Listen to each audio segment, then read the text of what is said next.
Hey YouTube, welcome back to NEXTCG, and today it's DBS day. I thought I'd take it back to some roots before I dive back into looking over the sets more.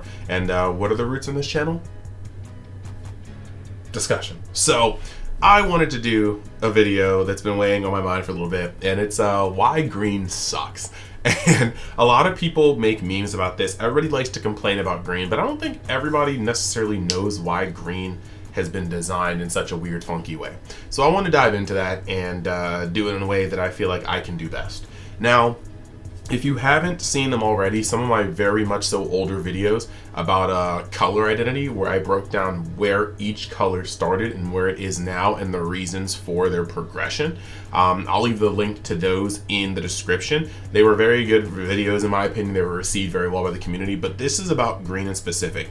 So with that being said, I just want to say before I jump into it, if you want to support the channel in a very direct way, you can just like this video, subscribe to the channel if you haven't already, hit that notification button so you never miss a beat, and then you can also go down to the description, hit my link tree. You can find all the corners of Universe X there, including links like my TCG Player affiliate link, so you can buy cards from there and give a direct kickback to the channel, or my Mystic TCG partner link, where you can get 5% off your order of sealed product, whether that's stuff that's out now or stuff you want to pre-order. So with that being said, we're going to move on and start talking about why green is made the way it is.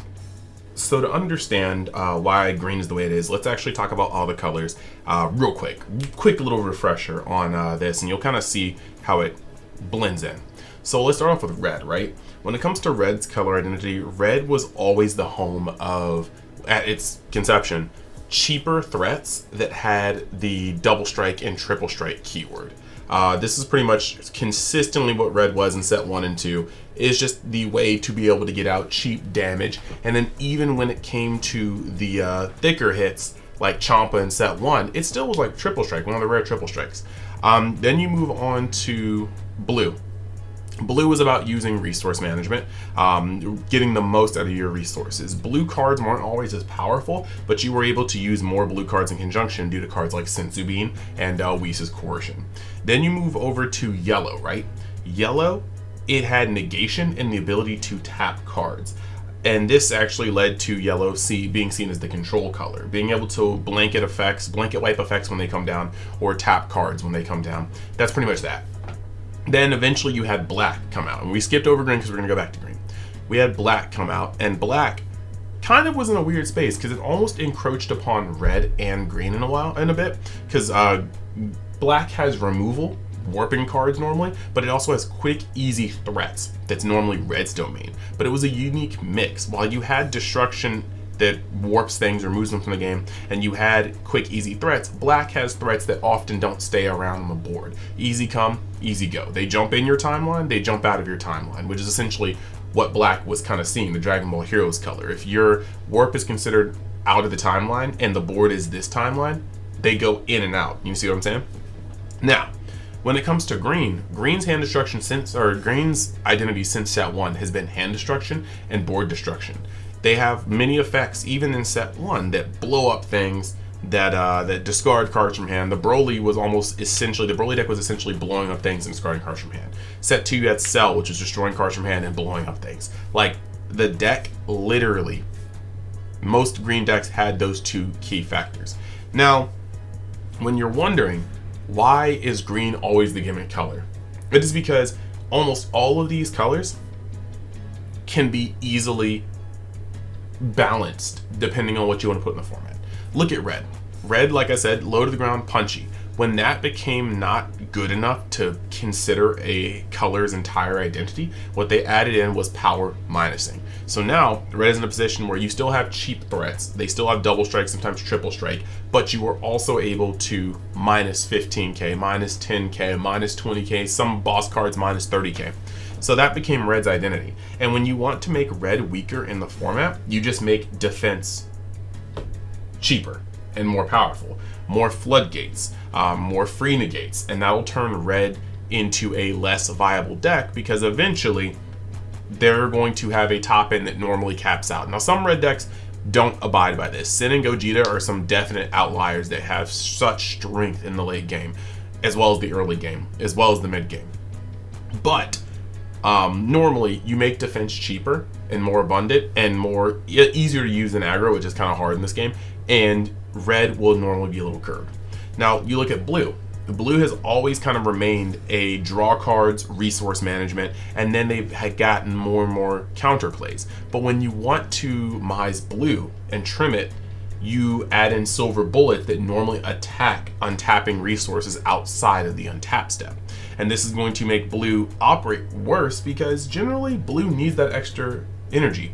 Like, lots of people don't understand the reason why you look at blue cards and notice underpowered boss after underpowered boss after underpowered bomb is because outside of certain cases like a Boonie or SS4 Vegeta, they know on a designing level that blue at 5 energy is not blue at 5 energy. It's blue at 7 energy, 6 energy, sometimes 8 energy because of their untapping things. Senzu Bean, Dimension Magic, certain leaders. So this is like something that actively is going to be a problem for blue. If you limit their ability to untap their energy, you are going to be putting them on the same energy economy for the most part as any other deck, and blue naturally has weaker cards because they know that you can play more of them and you're never going to be fully tapped. 5-drop in red is going to generally be infinitely more powerful than a 5-drop in blue. Then you move over to yellow. Yellow has the negation, yellow has the tapping. Almost any single time you want to make yellow less strong, which they haven't done because it would imbalance the game a fair amount, anytime you want to make yellow weaker, you turn up the heat with the aggro.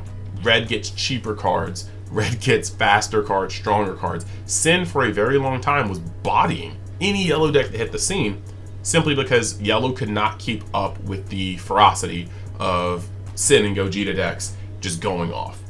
And then black, you don't really need to counter black. Honestly, black is such a...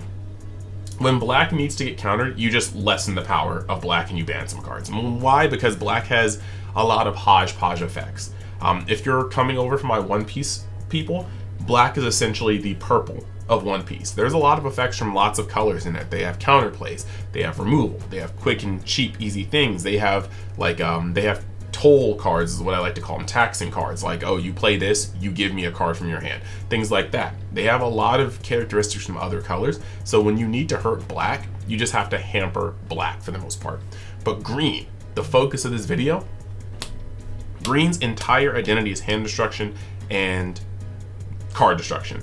So if you were to make a deck, make a format less susceptible to green, you'd have to give everything barrier and you'd have to make every deck draw more. And if every deck has a lot of barrier threats and you draw more cards, that just means that games are never really going to end because you will always have bodies on board that kind of ignore most of your opponent's stuff. And then you're also going to have too many cards in hand for your opponent to ever really break through in meaningful ways outside of expending mad cards in their hand. So when it comes to green, you can never mise green in healthy ways. And when you look at green, green always has to jump through hoops 9 times out of 10 to destroy even a single battle card because at its core, point and click destruction is very powerful. You got to remember, in set 1, we didn't even have a single card that could just destroy something without some massive stipulation. Until set 2, when we got the promo pack with the Super Saiyan 2 Gohan promo, the 4-drop, where you played it and he just pointed at something without barrier and blew it up. And that was the first time we had point and click destruction because point and click destruction is very powerful in an energy based game. Your opponent just spent 5 of their energy playing a card and you just played 4 of your energy and you blew it up and then just go, okay, cool. That's really, really rough. So the other end of green is the hand destruction. Hand destruction exists in 2 points in our game. And that's incremental hand destruction, which is discarding 1 card, 2 cards, 1 card, 2 cards, and arbitrary hand destruction, which is like cell 7, discarding a gajillion cards at one time, down to 3. Arbitrary hand destruction has always been toxic. Nobody wants to have a hand of 12 cards and have it reduced to 3 because your opponent landed a 7-drop. But at the same time, on the other end of the spectrum, most cases, incremental hand destruction, our game is too fast to be able to do that. You draw too many cards for a Ribrianne or a Cell's Kamehameha to matter. So Cell Surge was one of the very, very few decks that were able to do it correctly, and that was only because the deck did not need to swing in order to further its leader skill, meaning you were never giving your opponent free cards, you were always taking from their hand. And even then, you had to have it with surgical precision. That's why when people are like, Cell Surge's brain dead deck, I never really believe that, because I've seen and I played against plenty of Cell Surge players that just weren't good enough to drain my entire hand. I was able to maintain hand. I was able to like try to push through them. Whereas Jordan Markle, shout outs to Big Dog, he was able to just surgically remove cards from his opponent's hand, deny them advantage, and bring them down to 0, and then slowly beat them down. Give them a card, take it away. Give them a card, take it away. And that is why he was able to see so much success with that deck. But I want to go over to a point that makes a lot of sense for me, right? I'm going to pull up a card real quick. Okay, so we're going to look at Sin Shinron Dread Destroyer. This card has been a topic for a lot of people. What it does, its power level, how much it costs. This is the epitome. This is the literal embodiment of red. Hear me out here. It is a 1-cost 20k double strike that comes into play and minuses a battle card or a unison for 20,000.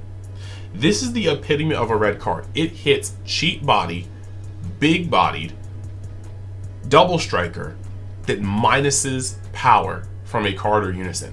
It has every bit of red's identity on one card.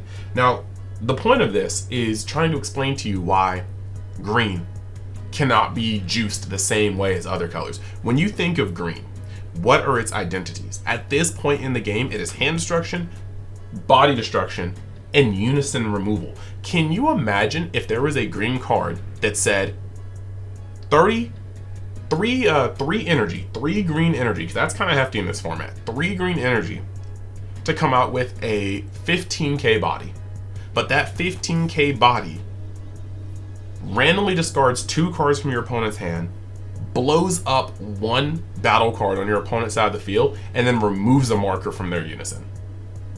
Like, just imagine that.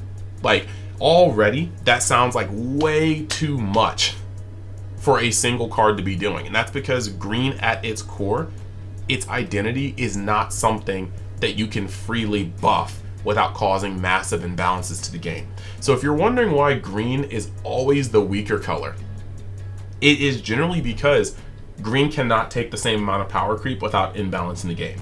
If green was able to do what it's able to do without all these stipulations, you just have a deck that'd be like, does it have barrier? Cool, it's gone.